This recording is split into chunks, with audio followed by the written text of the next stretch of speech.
Ok, meus irmãos, então hoje nós vamos falar mais uma vez sobre o tema crente de verdade, né? Hoje vai ser a parte 2 aí do nosso estudo sobre esse tema. E recentemente teve uma polêmica aí no mundo político, né, por conta das fake news. Então houve aí investigações sobre as fake news. E eu penso que hoje em dia tem muita gente, muito crente que está produzindo fake news, né? Muita gente que se diz crente, ao dizer que é crente, está produzindo muitas vezes uma fake news, porque a vida não demonstra absolutamente nada daquilo que aquela pessoa está dizendo. Muitas pessoas estão nas igrejas, estão vivendo suas vidas eclesiásticas de domingo, enfim, seja lá como for, mas na sua vida diária elas não demonstram nada, absolutamente nenhuma evidência de que de fato são crentes de verdade. Eu penso que no dia que nós estivermos finalmente diante do Senhor, vai dar ruim para muita gente que vai ter a sua vida ali apresentada diante do Senhor e vai perceber que não passou de uma grande fake news, que nunca foi crente de verdade. E no domingo passado, a gente viu aqui 3 marcas de um crente de verdade, né? A gente viu o verso 6 aqui, Paulo dizendo, eu estou convencido, ele tinha uma convicção, estou certo de que aquele que começou a boa obra em vocês, ele vai concluí-la, né? Vai completá-la até ao dia de Cristo Jesus. Era a convicção que Paulo tinha acerca desses irmãos. Deus tinha começado uma boa obra, estava trabalhando neles e concluiria até o dia de Cristo. Eles seriam completamente salvos, seriam guardados até o final pelo Senhor. Então, quais eram as 3 marcas que nós vimos? Primeira, Deus havia feito algo no mais profundo desses irmãos, ele havia chamado eles com um chamado especial, um chamado que mudou o próprio coração deles e os capacitou a responder a Cristo, a amar a Cristo Jesus. Então nós vimos que um crente de verdade é alguém que foi chamado assim, que foi regenerado, transformado pelo Senhor. E a gente viu também que a segunda característica é que Deus ele estava continuando fazendo uma obra na vida daqueles irmãos. Ele estava santificando aqueles irmãos, né? O processo de santificação, operando mudanças contínuas na vida deles até o final, né? Até fazê-los semelhantes a Jesus Cristo. E aí a gente tem uma conclusão. Se Deus está fazendo essas 2 coisas aqui, se ele tinha de fato começado uma boa obra, tinha transformado a vida deles e continuava mudando a vida deles até o último dia, então nós podemos ter a certeza de que Deus os guardaria até o final e que Deus os receberia na glória. O crente de verdade é alguém que vai ser recebido na glória, porque vai ser guardado por Deus até o final. E o modo como Deus nos guarda é nos fazendo perseverar em amor nele, andando com ele, andando com Jesus, ok? Então, o crente de verdade é alguém que persevera até o fim, que é guardado por Deus até o fim, que vai ser, por fim, recebido na glória. E tudo isso nós vimos que estava ancorado na convicção de Paulo também de que Deus é fiel, né? E porque Deus é fiel, ele cumpre aquilo que ele prometeu, ele conclui aquilo que ele começou. Então, esse aqui é um crente de verdade, né? 3 características de um crente de verdade. Então, Paulo fala, estou convencido disso acerca de vocês. Só que agora, ele vai continuar dizendo o seguinte, é certo eu pensar isso sobre vocês, é justo eu pensar assim acerca de vocês, né? É correto eu pensar isso acerca de vocês. Era correto para Paulo ter essa convicção acerca dos filipenses, de que eles eram crentes de verdade, salvos pelo Senhor, que seriam recebidos na glória pelo Senhor. E aí ele vai demonstrar aqui mais 3 características de um crente de verdade que justificam essa convicção que ele tem de que de fato eles eram esses crentes genuínos, ok? Vamos dar uma olhadinha aqui no verso 7. Então ele diz, é justo que eu assim me sinta a respeito de todos vocês, tá? Uma vez que eu os tenho em meu coração. Até aqui, por enquanto, vamos só dar uma olhadinha em algumas coisas. Primeiro, ele falou aqui, é justo que eu assim me sinta. Eu não sei como é que está aí na sua tradução, talvez esteja, é justo que eu assim pense acerca de vocês. Mas o fato é que essa palavra aqui, sentir, traduzida como sentir, é a mesma palavra que vai aparecer no capítulo 2 de Filipenses, no verso 5, quando ele fala que seja a atitude de vocês a mesma que houve em Cristo Jesus. Então aqui está traduzida como sentir, talvez na sua versão esteja traduzida como pensar. No verso 2 ela é traduzida como atitude, né? A palavra phronel no grego. E é uma palavra que às vezes ela tem demonstrado assim, certa dificuldade. Como é que a gente traduz ela melhor? Porque ela engloba tudo isso daqui, tá? O que parece aqui é que Paulo, a ideia do uso dessa palavra é a ideia de uma disposição completa e positiva em favor, no caso aqui, dos irmãos, ok? Então Paulo, ele tem uma disposição afetiva acerca desses irmãos, que o dispõe, uma disposição de pensar positivo, de sentir positivo acerca desses irmãos. Então Paulo está dizendo, é justo que eu avalie vocês dessa forma, como crentes genuínos, que eu tenha esse sentimento por vocês, que eu pense dessa forma, que eu tenha essa atitude positiva em relação a vocês. É correto. Por quê? É a pergunta. Então o primeiro motivo que Paulo vai dizer por que é justo que ele pense que eles são salvos, são crentes de verdade, é o seguinte, ele diz no verso 7, porque uma vez que os tenho em meu coração. E aí parece aqui que o argumento não faz muito sentido. Peraí, Paulo, você está dizendo o seguinte, ó, é justo eu pensar que vocês são crentes de verdade? Sabe por quê? Porque eu tenho vocês no meu coração. Então quer dizer, Paulo, que se simplesmente eu amo alguém, eu tenho essa pessoa no meu coração, então é justo pensar que ela é um salvo, que ela é um crente de verdade? Claro que não, não é isso que Paulo está querendo dizer. Ele ainda vai dizer mais coisas a esse respeito, né? Tem uma razão aqui, que é a base, tanto para Paulo amar esses irmãos, ter esses irmãos no coração, como é a base para que ele tenha, por causa disso, a certeza de que eles são salvos, são pessoas em quem Deus começou uma obra e que Deus vai concluir essa obra na vida deles. Qual é a razão? Dá uma olhadinha aí no verso 7. O finalzinho do verso 7, ele diz o seguinte, porque todos vocês participam comigo da graça de Deus. Todos vocês participam ou são participantes comigo da graça de Deus. Então a convicção, o amor de Paulo, primeiramente, vem do fato de que esses irmãos participam junto com ele da graça de Deus. E a convicção dele, portanto, né, ele tem eles no coração porque eles participam com ele da graça. E por causa disso ele está convicto de que Deus começou uma obra neles e vai terminar porque eles participam com ele da graça. Então essa expressão é chave em todo o texto, tá? É daqui que vem a segurança de Paulo. Esses irmãos são crentes de verdade porque eles participam junto comigo da graça de Deus. E por causa disso eu os tenho no meu coração. A pergunta mais uma vez é, como é que Paulo sabe que eles participam da graça de Deus? Essa expressão aqui, participar, ela já apareceu antes aqui no capítulo 1 de Filipenses, e eu falei para vocês, inclusive, que ela é a palavra koinonia do grego, né? Que normalmente a gente traduz como comunhão. Então, a gente sempre fala em comunhão, comunhão, comunhão. É daqui, dessa palavrinha que vem, palavra koinonia. Tá? Tinha até um grupo antigo, né, de música cristã chamado Koinonia. Ok? E a gente viu que a palavra comunhão, ela não é simplesmente ter um tempo de amizade com um irmão em Cristo Jesus. Então a gente até viu isso. Que às vezes a gente, por exemplo, se a gente sai para jantar com um colega do trabalho, a gente diz que a gente teve uma boa noite de amizade ali com aquela pessoa. Mas se a gente sai para jantar com irmãos da igreja, a gente diz que a gente teve um tempo de comunhão. Então, comunhão às vezes é reduzido a simplesmente a gente ter esses momentos de amizade agradáveis com irmãos em Cristo Jesus.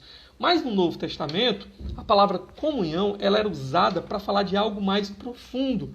Ela era usada para falar de pessoas que se uniam em prol de uma mesma causa, investiam juntas nessa causa, se arriscavam e até se sacrificavam, de certa forma, em favor dessa mesma causa. É uma palavra muito usada, às vezes, para falar do mundo financeiro. De pessoas, por exemplo, que começam um negócio juntos, então elas entram em comunhão, tá? Em cooperação, em parceria, digamos assim.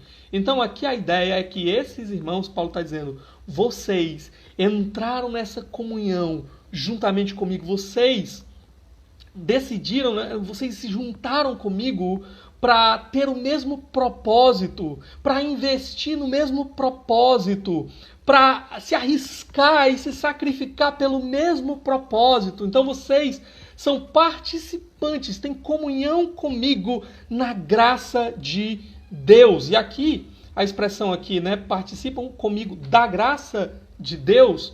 Essa graça de Deus aqui, ela é, na verdade, tanto o fundamento quanto o que está por trás dessa comunhão. A graça, o favor imerecido de Deus, o ato divino de Deus em favor desses irmãos aqui e de Paulo, é que os uniu nessa parceria íntima, tá? Nessa comunhão profunda. A graça está por trás aqui. Não foi simplesmente Paulo, não foi simplesmente os irmãos que um momento acharam que seria interessante estarem juntos nessa comunhão, mas foi a graça de Deus por detrás agindo. Deus soberanamente, por sua graça, uniu Paulo e os irmãos de Filipos nessa cooperação profunda aqui, tá? A graça é o instrumento, a graça é o segredo, o favor imerecido de Deus.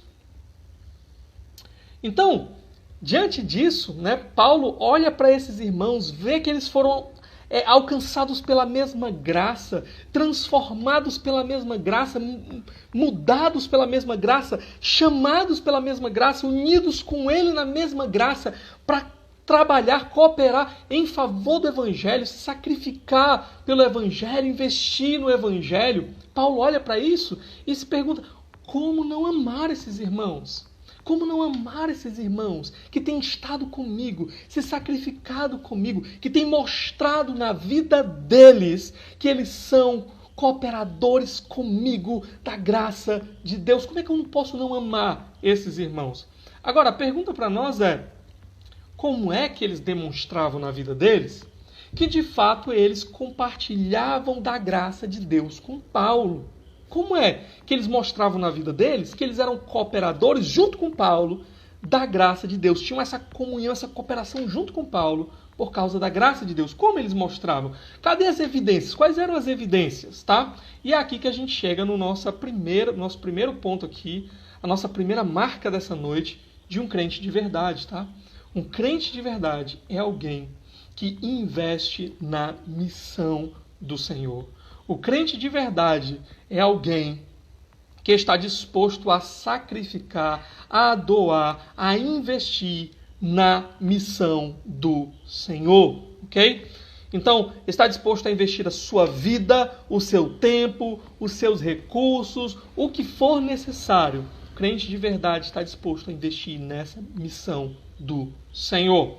Como é que eu sei disso? Por causa do que Paulo diz aqui logo em seguida. Ainda no verso 7 ele diz, é justo que eu assim me sinta a respeito de vocês? É justo que eu pense que vocês são pessoas que estão sendo salvas, que vão ser salvos, que vão ser recebidas na glória, que Deus começou a obra e vai terminar a obra em vocês? É justo, é correto que eu pense isso sobre vocês.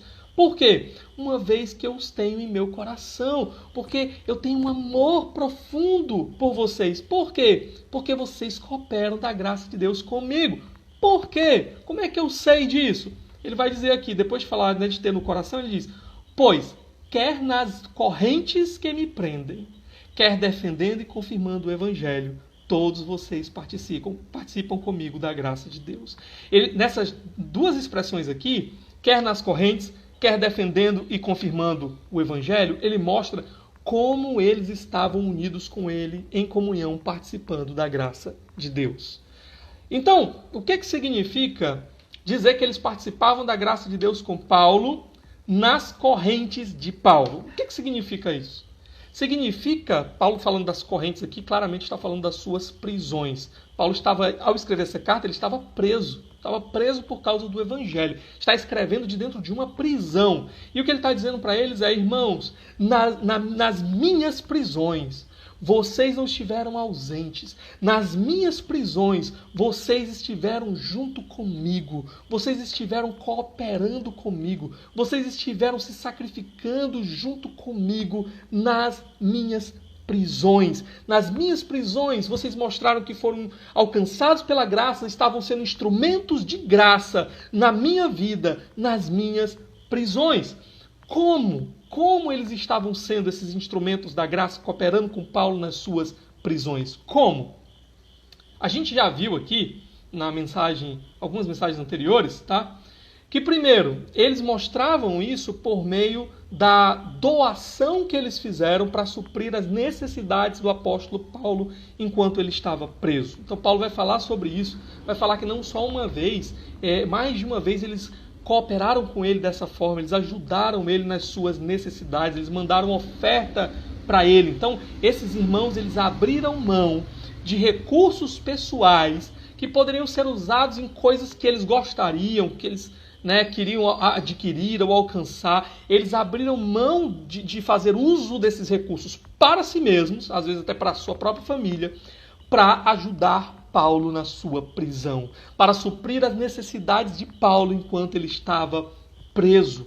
Em outras palavras, esses irmãos, eles abriram uma carteira para investir na missão, para cuidar do missionário na hora que ele estava lá passando dificuldade na prisão.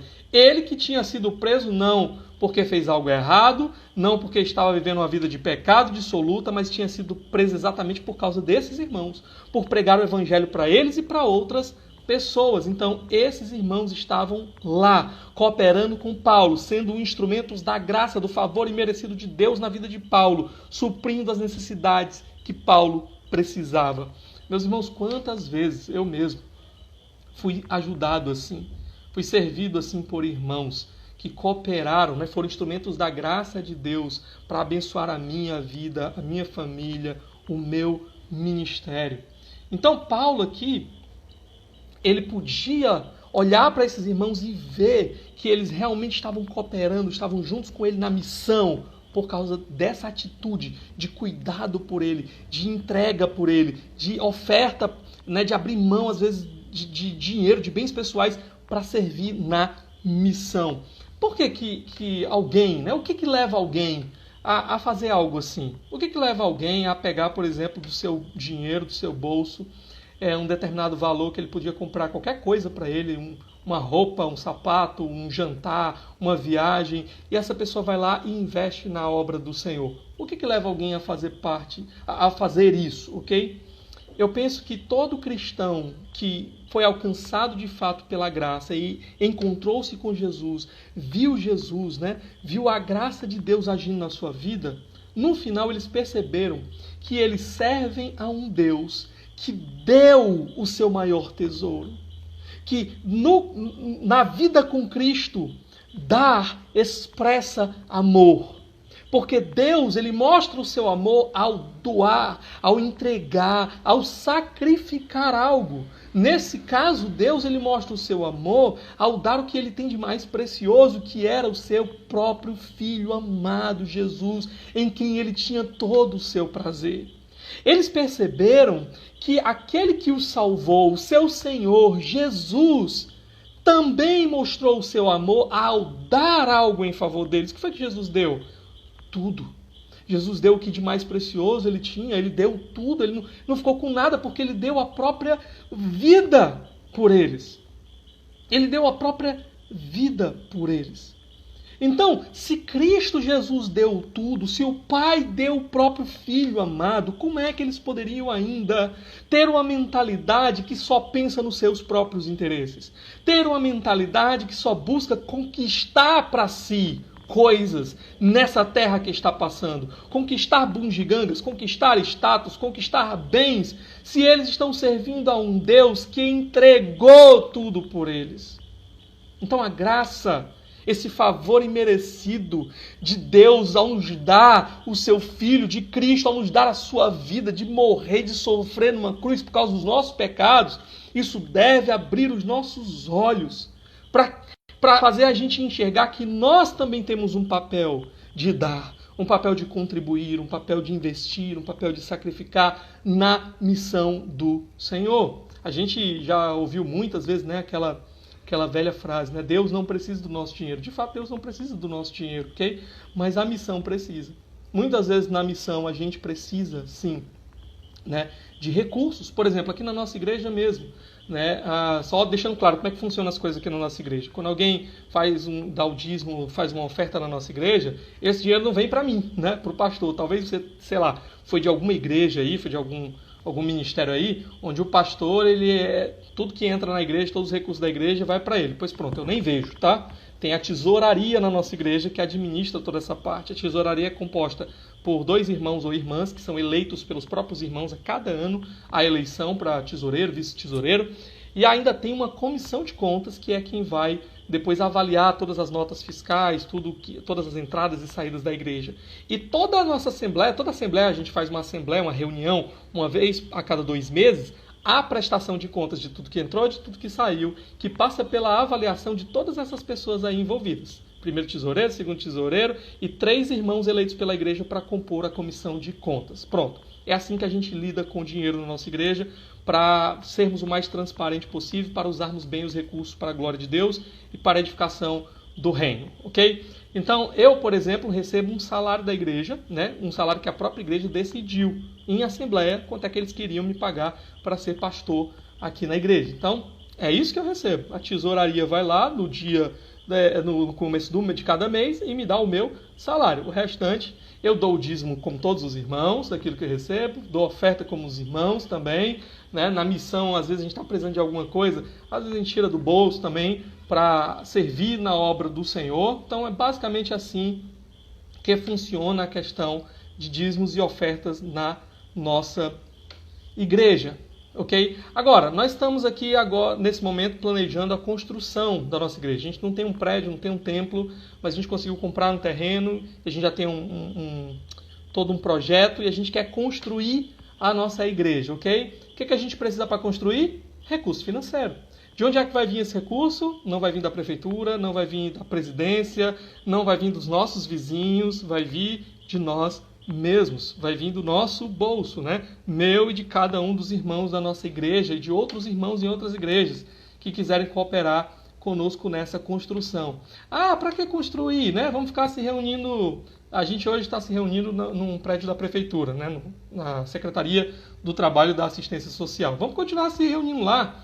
Ok. E no dia que a gente não puder mais, né? A gente se reuniu antes numa escola e teve um momento que a gente não podia mais se reunir nessa escola. Então a gente tem que ter o nosso lugar ali para a gente poder receber os irmãos, para a gente poder fazer os nossos cultos com liberdade, com tranquilidade, para a gente poder receber mais pessoas, né? Na minha casa não cabe, por exemplo. Então, para tudo isso, a gente precisa o quê? Recursos financeiros, né? Para a gente poder comprar equipamento de som, por exemplo, para que todo mundo possa ouvir ali a palavra de Deus, né? Para que a gente possa fazer o louvor de forma que todo mundo possa participar. Enfim, irmãos, a obra do Senhor, de fato, ela necessita de recursos. E o Senhor, ele vai usar nós para suprir as necessidades da sua obra. Não somente isso, às vezes suprir as necessidades também de outros irmãos, quando esses vierem a passar por necessidades. Então, aquele que é crente de verdade, que recebeu a graça de Deus, ele entende que agora ele é um cooperador da graça na missão do Senhor. E que a missão será realizada por meio do investimento dele na missão. Por meio seja o seu investimento financeiro, seja o seu investimento em trabalho, mesmo usando os seus dons nas áreas que ele pode utilizar ali na obra do Senhor, né? Investimento do seu tempo, somos nós. O Senhor nos chama para sermos esses instrumentos, né, que levam o seu reino adiante, ok? Então aqui, esses irmãos entenderam muito bem isso. Eles investiram na vida de Paulo, nas necessidades de Paulo, na obra de Deus, na missão, quando Paulo estava preso e passando por esse momento de dificuldade e necessidade.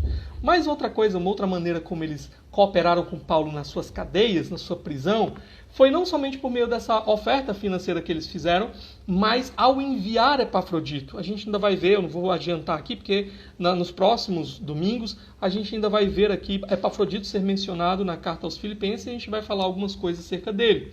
Mas o que eu posso adiantar para os irmãos é que Epafrodito, ele não somente foi lá levar a oferta, Ele foi lá cuidar de Paulo. Ele ajudou Paulo durante o tempo que ele esteve lá. Ele se sacrificou por Paulo. Ele adoeceu. Paulo vai dizer que ele arriscou a vida por Paulo. Ele quase morreu por Paulo. Então esses irmãos aqui, eles estavam mostrando que cooperavam com Paulo nas suas cadeias. Estavam junto com Paulo ali nas suas cadeias. Não apenas suprindo necessidade financeira de Paulo naquele momento, mas também suprindo as necessidades mais variadas de Paulo, necessidades físicas, de cuidado ali com Epafrodito, orando pelo apóstolo Paulo e assim por diante. Então, eles participavam com Paulo, eles se faziam presentes nas necessidades do apóstolo Paulo. E a participação, a comunhão é de mão dupla, né? Não só esses irmãos estavam mostrando que estavam juntos com o apóstolo Paulo, mas Paulo já, na sua vida, já havia mostrado também que ele cooperava com esses irmãos, que ele investia na vida desses irmãos, que ele estava disposto também a se sacrificar por esses irmãos. Por exemplo, Paulo estava preso agora por causa de quê? Por pregar o evangelho a esses irmãos e outros irmãos. É claro, né? Paulo estava disposto a morrer pela obra de Deus, como de fato foi o que acontece no fim da vida de Paulo. Às vezes eu fico imaginando, por exemplo, Gamaliel, que foi o professor do apóstolo Paulo, né, o grande Gamaliel, indo fazer uma visita na prisão de Paulo, chegando lá e dizendo assim para Paulo, né, Paulo, o que foi que aconteceu com você, né? Saulo, o que aconteceu com você? Você era um aluno brilhante, você superava a todos da sua idade, você tinha um futuro brilhante, como é que você veio parar, acabar aqui na sua vida, acabar aqui dentro de uma cela podre como essa, Paulo? O que você fez da sua vida? Né? Paulo investiu na missão. Paulo se sacrificou na missão. Paulo foi um cooperador da graça de Deus na missão. Pergunta para nós, então, irmãos, você tem mostrado que a graça de Deus te alcançou? Você tem mostrado isso através da sua vida de cooperação, de serviço, de entrega, de doação na missão do Senhor? Você está disposto a fazer a obra do Senhor? Está disposto a ver o que está faltando, o que precisa para investir com sua vida ou com recursos, sei lá, com o que o Senhor lhe deu, com os dons que o Senhor lhe deu, na obra do Senhor? Um crente de verdade é alguém que investe na missão do Senhor. Essa é a primeira característica, tá? A segunda característica é que um crente de verdade é também um evangelista. Ele não apenas coopera na obra do Senhor com recursos, com suor, com tempo, com dons. Ele coopera na obra do Senhor também proclamando o Evangelho, tá? O que é evangelizar? Evangelizar é anunciar o Evangelho, a boa notícia do que Deus fez em Cristo Jesus em nosso favor e o que Deus ainda fará, né, para aqueles que se encontram com Cristo, são encontrados em Cristo Jesus. Então, evangelizar é comunicar essa boa notícia, tá? Enquanto Paulo estava preso lá naquela prisão e ele não podia sair livremente para proclamar o evangelho não ficou preso com ele. Deus não ficou em silêncio. A mensagem, a boa notícia de Deus continuou caindo em outros ouvidos. Como se Paulo estava preso? Por meio desses irmãos aqui. Nota que ele disse, né? Quer nas correntes que me prendem, quer defendendo e confirmando o Evangelho.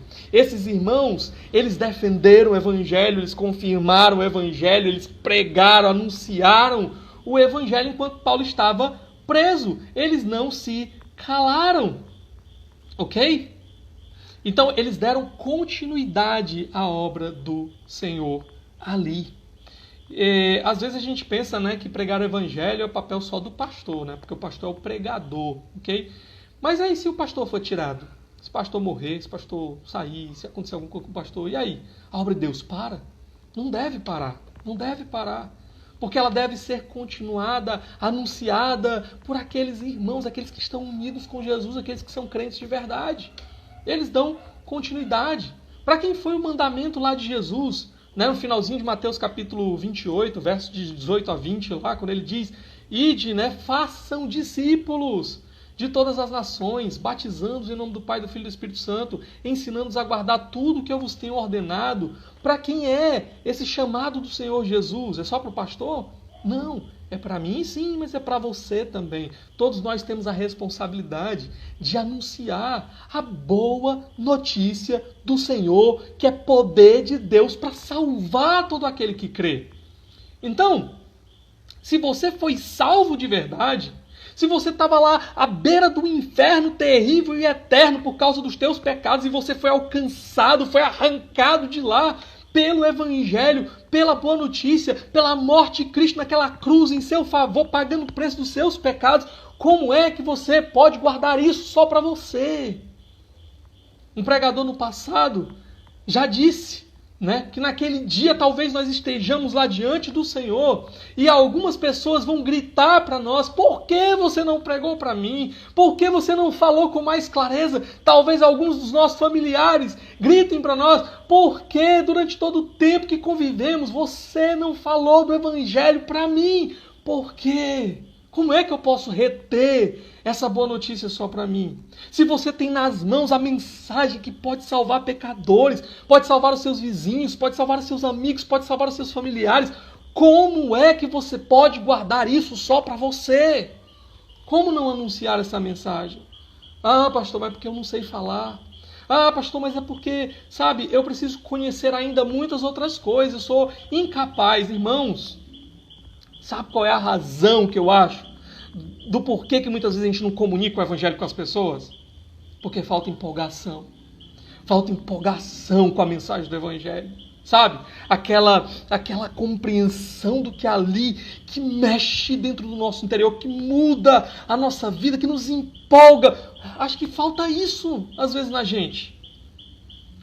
Como é fácil a gente fazer propaganda de um filme que marcou a gente. Pense, por exemplo, aí no último filme aí dos Vingadores, né? Que bateu recorde de bilheteria no mundo todo. Por que esse filme bateu tantos recordes assim de bilheteria? Porque o pessoal estava empolgado com o filme. E era fácil, todo mundo falava do filme. E aí as outras pessoas ouviam e queriam saber que filme é esse, queriam assistir esse filme. Porque todo mundo estava falando dele. Porque o pessoal estava dizendo que era muito legal, que era muito massa. A gente às vezes não está comunicando porque a gente não está empolgado com o Evangelho. A gente foi alcançado, foi salvo. A gente se encontrou com Jesus. O Filho de Deus foi dado para a gente. A gente agora tem uma certeza, uma esperança do que o Senhor tem para nós. Mas a gente está empolgado com isso, por isso a gente não compartilha isso com as outras pessoas. A gente não comunica isso para as outras pessoas. Sabe, você não precisa ter um conhecimento tão profundo para comunicar. Eu lembro daquela mulher samaritana ali no poço que se encontrou com Jesus, e quando ela entendeu diante de quem é que ela estava, quem era aquele que falava com ela, qual foi a primeira atitude dela? Ela saiu correndo, ela desceu ali, quando ela soube que aquele que poderia dar a fonte da vida, a água da vida para ela estava ali diante dela, ela correu, ela desceu, ela foi para a cidade, e ela chamava todo mundo: gente, venham ver, eu encontrei aquele que disse tudo ao meu respeito. Ela estava empolgada com Jesus. Ela não tinha tido ali um curso de teologia profunda com Jesus, mas ela sabia diante de quem ela estava, o Messias estava ali, aquele que poderia salvar estava ali, e ela, com essa pouca informação que tinha, ela correu e proclamou essas verdades.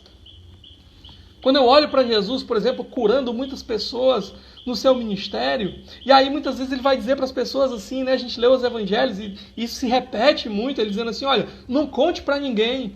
E aí, dali a pouco, o evangelista lá diz pra gente: olha, eles saíram anunciando e contando para todo mundo. Por que eles saíram contando para todo mundo? Porque eles estavam empolgados. Sabe? Os caras passaram a vida toda ali na enfermidade, no sofrimento, na dor, na luta. E de repente chegou alguém que os colocou de pé, que os consertou. E que os deu vida nova. E essas pessoas simplesmente não conseguiam guardar só para si. Elas tinham que comunicar, elas tinham que compartilhar. Elas não sabiam muitas coisas sobre Jesus, mas elas sabiam quem ele era.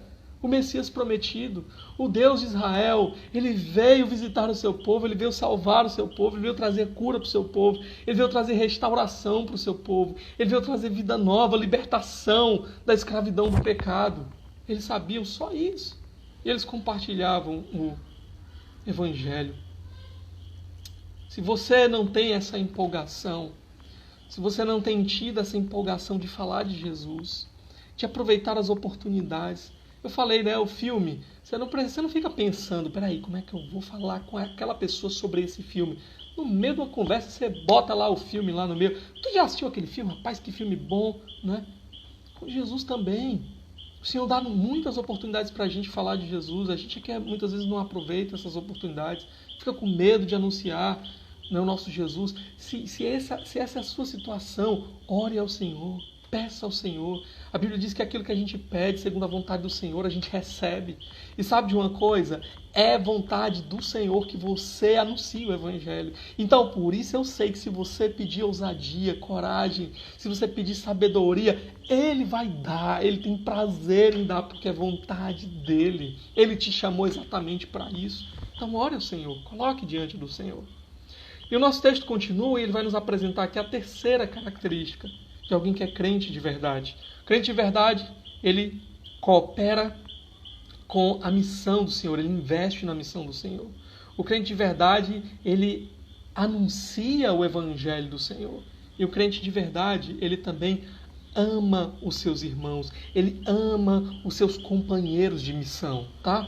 Olha aqui o verso 8, ele diz assim: Deus é minha testemunha de como tenho saudade de todos vocês, com a profunda afeição de Cristo Jesus. Sabe, Paulo olha para esses irmãos e ele vê que eles são um presente da graça de Deus na vida deles. Eles mesmos são um favor que ele não merecia e que foi dado para ele. Irmãos, nossos irmãos em Cristo são nossos companheiros na missão, companheiros de batalha. Nós não estamos sozinhos, a seara é grande.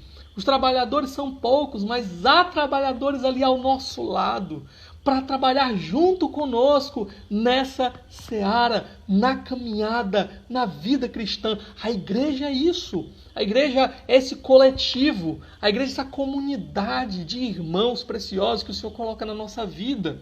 Ok? E Paulo, então, ele chama o próprio Deus aqui como testemunha. Em outras palavras, irmãos, Deus vê, Deus está vendo aqui que aquilo que eu estou falando é verdadeiro. Deus é minha testemunha, que Deus me julgue, né? Em outras palavras. Então, Deus é testemunha do amor que Paulo tem por esses irmãos. Ele diz, Deus é minha testemunha de como eu tenho saudade de vocês. Como eu tenho saudade. Ele atrela aqui essa saudade com o quê? Como eu tenho saudade de todos vocês, com, né? A saudade com a profunda afeição de Cristo Jesus. Profunda afeição. O que é essa profunda afeição? Essa palavra, na verdade, literalmente é a palavra entranhas, intestino, tá?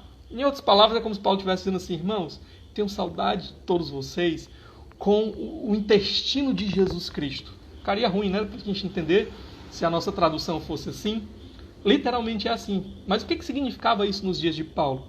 O intestino, as entranhas, era a sede das emoções, tá? E ainda é meio assim nos nossos dias também, né? Por exemplo, se você fica nervoso, muito nervoso ali, preocupado, o que lhe dá logo, né? Ai, vai me dar uma dor de barriga porque eu estou muito nervoso, né? Seus intestinos são abalados.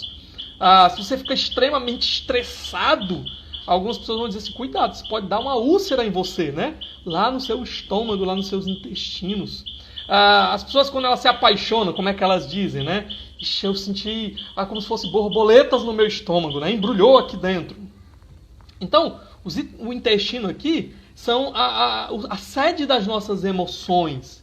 Então, por isso que é traduzido aqui como profunda afeição, né? Tá lá dentro, na sede, dentro de mim, tá? O Paulo está dizendo, irmãos, eu tenho uma saudade de vocês, com um amor tão grande por vocês, tá? Com um sentimento tão grande de querer estar com vocês, de desejar estar com vocês. Lembra que aqui Paulo também está em paralelo com o quê? Com o que ele já tinha dito antes. Eu trago vocês no meu coração, vocês estão fixados dentro do meu coração, estão fixados na minha vida.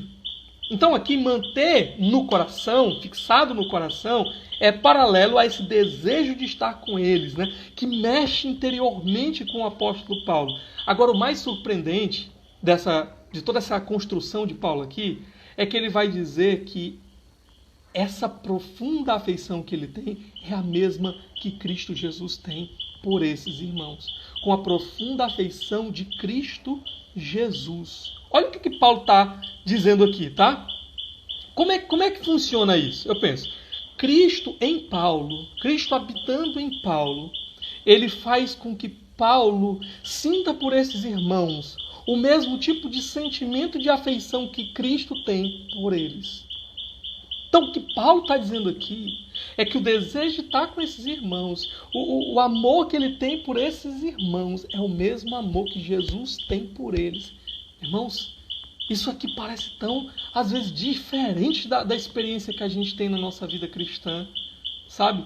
A Bíblia, ela nos ensina com clareza que a gente deve amar uns aos outros. Mas nem sempre nós podemos dizer que nós estamos interiormente, assim, movidos em favor dos nossos irmãos, do mesmo jeito, com o mesmo sentimento que Cristo tem por eles. Mas é isso que Paulo está dizendo aqui que sentia por esses irmãos. Em outras palavras, ele diz assim: irmãos, sabe por que é justo e é certo eu pensar que vocês são salvos de verdade? Que Deus começou uma obra em vocês, Ele vai concluir, Ele vai receber vocês na glória. Sabe por que é justo eu pensar? Porque eu tenho vocês dentro do meu coração e esse sentimento que eu tenho por vocês, eu entendo que é o mesmo sentimento que Jesus tem. É porque Jesus ama vocês desse jeito que é justo que eu pense que vocês são salvos de verdade. E as evidências que eu vejo disso é aquilo que a gente já falou, é a cooperação de vocês, né, participando da graça de Deus junto comigo. São as obras de vocês em meu favor, em favor da missão, em favor do reino, em favor do evangelho, em favor de Cristo Jesus. Irmão, se nós não temos tido dentro de nós esse sentimento pelos nossos irmãos, desse amor profundo, esse amor que nos move ao cuidado, ao sacrifício, eu falei quarta-feira sobre membresia, né? A termos conversas de sexta-feira, né? A termos conversas difíceis uns com os outros, pelo bem do outro, por amor ao outro, está disposto às vezes a abrir mão de coisas pelo outro, pelo cuidado com o outro. Se eu não tenho observado em mim esse sentimento de amor, de cuidado, de afeição, de querer estar junto com os meus irmãos, que eu possa orar ao Senhor, que você ore ao Senhor. Senhor, dá-me isso, Senhor, dá-me isso. É uma das orações que eu fiz e que eu tenho feito muitas vezes, né, quando eu assumi essa igreja aqui em Taitinga. Eu disse: Senhor, se o Senhor me quer ali, se o Senhor me quer ali no meio daquele povo, se o Senhor me quer cuidando desse povo, então coloca no meu coração, enche o meu coração de amor por esse povo, como o Senhor ama esse povo, a fim de que eu possa, de fato, Senhor, me desgastar, me sacrificar, me doar, me envolver para o bem, para a edificação do teu povo ali. Eu peço que você ore por isso também. Senhor, se o Senhor me chamou, se o Senhor me alcançou, se o Senhor me fez um participante da tua família, se o Senhor me fez um crente de verdade, me dá esse amor tão grande pelo Senhor e pelos meus irmãos, pelos meus companheiros de missão, por aqueles que estão juntos com o Senhor, assim como eu estou. Me dá por eles, Senhor Deus, esse amor profundo, a ponto de que eu possa me desgastar por eles, me sacrificar por eles, me doar por eles, estar sensível a eles, às necessidades deles, chorar com eles e me alegrar com eles em todo o tempo, Senhor. Que essa seja a nossa oração, que esse seja o nosso desejo. Desejo um crente de verdade, ok?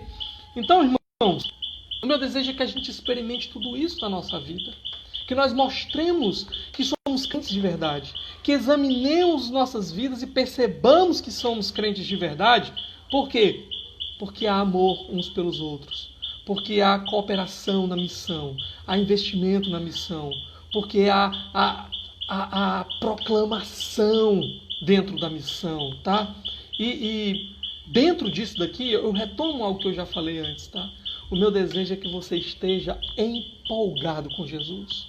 Quando você está empolgado com Jesus, não é difícil nada disso. Quando você está empolgado com Jesus, é fácil doar, é fácil investir, é fácil sacrificar. Quando você está empolgado por Jesus, é fácil evangelizar, é fácil comunicar. Quando você está empolgado por Jesus, é fácil amar aqueles que também amam Jesus. O meu desejo é que Ele enche o teu coração de empolgação por Ele, de amor por Ele.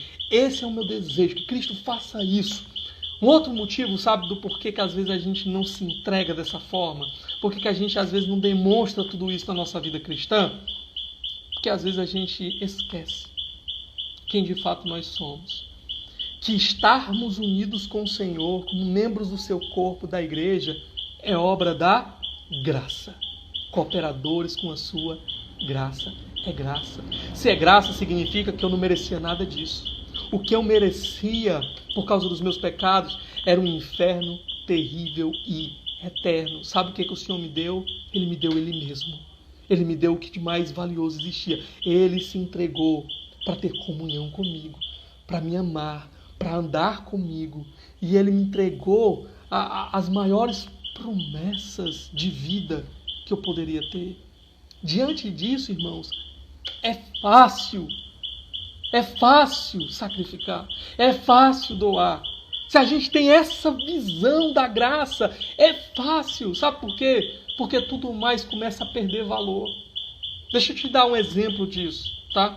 Imagina que essa noite você se tornasse um bilionário. Não é milionário não, bilionário, ok? Você se tornou um bilionário.